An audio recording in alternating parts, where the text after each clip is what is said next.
એ વસ્તુ એ પાછી પકડાય કોઈ વાર. અચ્છા પણ એ છૂટી જાય છે. પણ એ બધી વાત બરાબર છે. એટલે એક ઉંમર હોય ને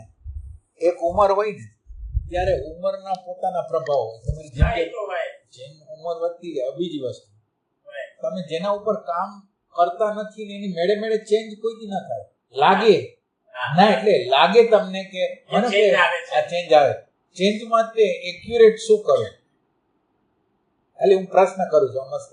મને ખ્યાલ નથી આવતો. હાલ તો કઈ ખ્યાલ નથી. શું કરું છું?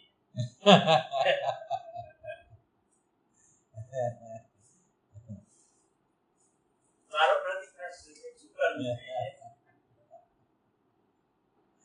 પ્રશ્ન કરવો જોઈએ. હું તમને અત્યારે પ્રશ્ન કરું છું ને, તમે તમારી જાત, તમે કોઈ પણ કામ કરો ને, ધ્યાન કરો, ભજન કરો, તમે પ્રશ્ન કરો કે આ ભજન મને રાગ, દ્વેષ, ભય, અજ્ઞાનમાંથી કેવી રીતે કઢાવશે, કરશે કેવી રીતે? એમ એટલે કરવાનું એવું છે કે આત્મા છે, આપણી અંદરનું કોન્શિયસનેસ છે, અને સામે વિચાર છે. પછી રાગનો હોય, દ્વેષનો હોય, લોભનો હોય, હિંસાનો હોય, એ બે જ્યાં લગીને આમને સામને જ્યાં લગીને નહીં આવે ત્યાં લગીને એ વસ્તુ એના બીજ રૂપે અંદર પડેલી જ રહે છે. એ ટાઈપની વસ્તુ. હા, એટલે અત્યારે તમે જે કરો છો એ શું કરો છો? બફર મૂકો છો, અને બફર કહેવાય. તમને જીવનમાં આંચકો ન લાગે. માનો કે તમારા તરફ કોઈ ખરાબ વ્યવહાર કર્યો, આ ઓલા ટ્રેનમાં બફર મૂકેલા હોય છે, શું કામ મૂકેલા હોય છે? આંચકો ન લાગે. એટલે તમે એમ કહો કે હવે એને એની અરે આપણે શું લાગે વળગે? અરે એ એની વસ્તુ છે, ગમે એમ કરીને આપણે અંદર સમજાવી. પણ અંદર રેકોર્ડિંગ થઈ ગયું, અંદર નોંધ થઈ ગઈ છે, અંદર ગમ્યું નથી, એ બધું અંદર પડેલું છે, એને આપણે બહાર કાઢતા નથી. અને આપણે ઉપર છેલ્લું એના ઉપર ઓલું ચડાવી દઈએ છીએ વિચારનો અર્થ. આપણને શું ફેર પડી એને જે કહ્યું એની જે એની મર્યાદા છે તો એ આપણે અંદરનો ખેદ ન જાય. ખેદ થતો જ નથી. તમને લાગે ખેદ થાય તો એ રિએક્ટ થાય. ના, એટલે રિએક્ટ બંધ કરવા માટે તમે બફર મૂકી દીધા છે. રિએક્ટ જ ન થાય. હવે તમે બફર મૂકી દીધા. એક રેકોર્ડિંગ એનું જોવું હોય બીજી વાર આવશે ત્યારે એને રિપોર્ટ વ્યવહાર નહીં કરવાનો. એનું રેકોર્ડિંગ છે હજી. હા છે. એટલે એ એનું રિફ્લેક્શન બતાવે. પણ એવું એ નથી થતું. એ આવે કદાચ ફરીવાર આપણી સામે તો એના પ્રત્યે જે પહેલા જેવું કે આપણે મનમાં અલગ ભાવ કરવો એવું કશું થતું જ નથી. એ તમારે ઓબ્ઝર્વ કરવું પડે. ના, એટલે એ તમારું ઓબ્ઝર્વેશન એ વાત 100% સાચી. તમારે એવું કશું થતું જ નથી મને. ના, એ ખોટી વસ્તુ બને જ નહીં. યંત્ર એની નોંધ કરી લીધી હોય, યંત્રને અણગમો હોય, પછી તમે એને દબાવી. એટલે આ યંત્રની અંદર કારીગરી એવી છે ને, અંદર અંદર હાવ ધરબી દે એટલે અંદર તો બધું પડેલું છે. બહારની પેરીફરીમાં તમે એટલું બધું આમ કરી દો ને બરાબર કે તમને કઈ છે જ નહીં.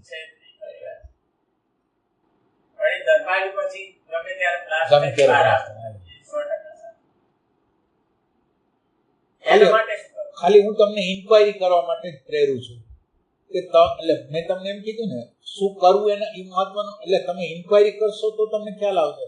તમે ઇન્ક્વાયરી કરો કાલે તમે આંખ વીંચી ગયા, તમે નિર્વિચાર થઈ ગયા, તો નિર્વિચાર અવસ્થા કેવી રીતે મદદ કરશે વિચાર સામે આવવાની? નિર્વિચાર અત્યારે થઈ ગયા, અત્યારે શાંતિ થઈ ગઈ. હવે ઓલો દ્વેષ આવ્યો, લોભ આવ્યો, ઘૃણા આવી, તો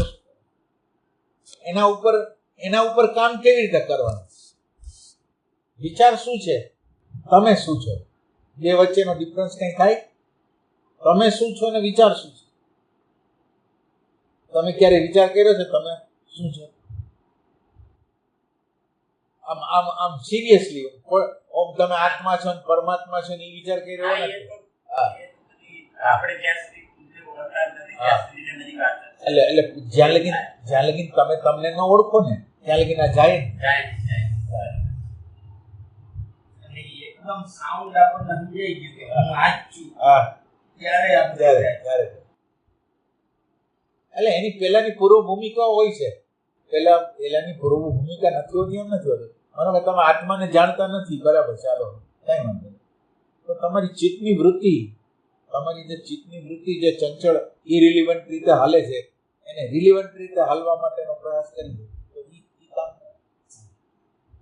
એટલે વસ્તુતા એ શું થાય તો કેન્દ્ર બનાવવાની ટ્રાય કરે એ પૂર્વ ભૂમિકા છે માં લગીન જવા પહેલાની પૂર્વ ભૂમિકા છે. બીજું એક્સટર્નલ કન્સિડરેશન કેટલું કરે છે. મારો જ વિચાર કરું છું કે મારા આજુબાજુનો વિચાર કરું છું. હું મારા આગ્રહ માન્યતામાં ફસાયેલો છું, હું ફ્લેક્સિબલ છું. એટલે એક્સટર્નલ કન્સિડરેશન એનો એક પોઈન્ટ છે. અને એક ચિત્તની શુદ્ધતા એ બે પેલા બરાબર હોય પછી પ્રશ્ન થશે હું કોણ, હું કેવો, પ્રતિક્ષણે હું કેવો છું. આની અંદર ખરેખર હું બરાબર ઓબ્ઝર્વેશન કરું તો પ્રતિક્ષણે જે ઘટનાઓ ઘટતી હોય ત્યારે જો હું મારું ઓબ્ઝર્વેશન કરી શકું તો મને ખબર પડે કે મારી ઘર આ પ્રકારના રિએક્શન. આમ આપણે કોઈ ઇન્વેસ્ટમેન્ટ કરવું હોય તો આપણે બધી તપાસ કરી છે કે અહીંયા આમ છે કે આમ છે તો આપણે આમાં કેમ તપાસ નથી કરતા કે મારો રાગ, મારો દ્વેષ, મારો ભય, મારું અજ્ઞાન ટળશે ક્યાં મેટરથી? હું એવું કયું મેટર એની સામે વાપરીશ કે જેનાથી એનો અંત થશે? એ ટાઈપનું મટીરિયલ કયું છે?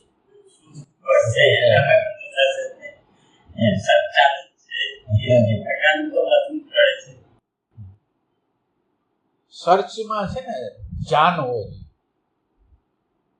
એટલે તમે ભલે આખો દિવસ કામકાજ કરતા હોય પણ તમારી અંદર વિચાર એવો હોય કે આમાંથી કેમ નીકળવું.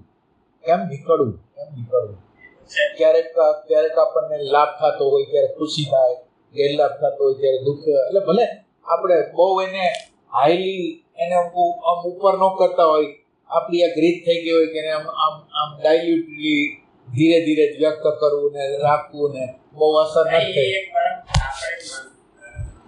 આપણે આપણા મન સાથે એક જાતે એડજસ્ટમેન્ટ હા હવે બરાબર એ 100% છે. પણ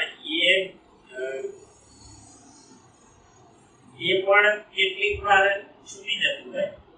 અચ્છા ઇમ્પોસિબલ કોઈ દી નથી.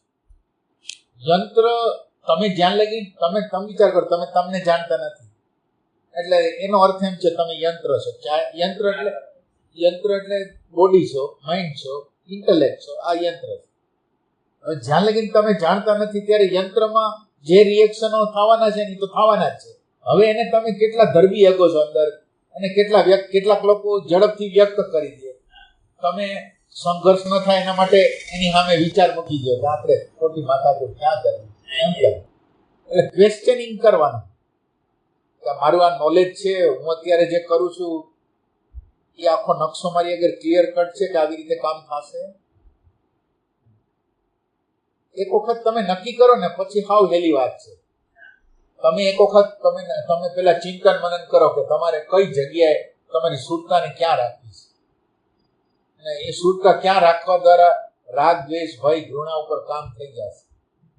એ પેલા તમે ગોતી કાઢો ને તો બાકી પછી તો જો તમને સમજ થઈ ગઈ તો પછી ધ્યાન જ બાકી રહેશે. અને ધ્યાન એટલે જ્ઞાનવાળું ધ્યાન. હવે તમને ખબર છે કે સુરતા અહીંયા રાખવા દ્વારા જ આ કામ થવાનું છે. એમાં શું થાય આપણી ઇન્ક્વાયરીની શક્તિ, ઇન્ક્વાયર કરવાની શક્તિ નથી છે. બધી વસ્તુ માનેલી છે. માનો કે તમે 5 વર્ષના હશો, 10 વર્ષના અથવા 15 વર્ષના હશો ત્યારે અમુક માન્યતાઓ જે તમને પકડાઈ ગઈ ને હજી હશે. તમે એને કોઈ દી ચેલેન્જ નથી કરતા. આ કેવી રીતે? માનો કે અમુક પ્રસંગ બને એટલે અમુક ઇરિટેશન આવે, અમુક ગુસ્સો આવે તો એ ટ્રેક જે પડેલો છે એને ક્યારે આપણે ચેલેન્જ નથી કર્યો કે આમ કેમ કરું છું. આમ વ્યવહારિક જીવનની અંદર સંઘર્ષો ન થતા. માનો કે બાબો હોય, વાઈફ હોય, મધર હોય, ફાધર હોય, એના જુદા મત હોય, તમારો જુદો મત હોય ત્યારે તમારી અંદર કોઈક પ્રકારના રિએક્શનો આવતા હોય કે આ નથી સમજતા કે કેમ બધું થતું હોય ને.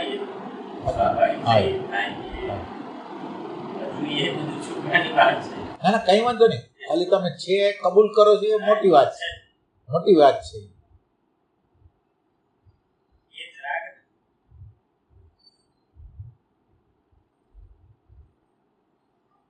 આપણી આગળ જે ફૂટપટ્ટી છે એ ફૂટપટ્ટી પ્રમાણે જ બધા હાલવા જોઈએ. આપણી આગળ મેમરી અથવા સ્મૃતિની જે ફૂટપટ્ટી છે ને એ પ્રમાણે જ એકોર્ડિંગ હોય. એટલે આપણું એક્સપેક્ટેશન જ એવું હોય કે આપણે જે નક્કી કરી આપણે જે માંગીએ છીએ એ પ્રમાણે બધા ના એટલે આપણે એવું કરવું જોઈએ ફેક્ચ્યુઅલ બેસ્ટ હોય એ કરવું છે. મારી કોઈ માન્યતા નહીં. માનો કે 3 જણા આપણા ઘરના છે, એ કે હાલો ટીવી આ પ્રકારનું લેવું છે, એટલે તમે એમ કહો કે આ ટીવીની અંદર શું બેસ્ટ વસ્તુ છે કે આપણે એમાં લઈ.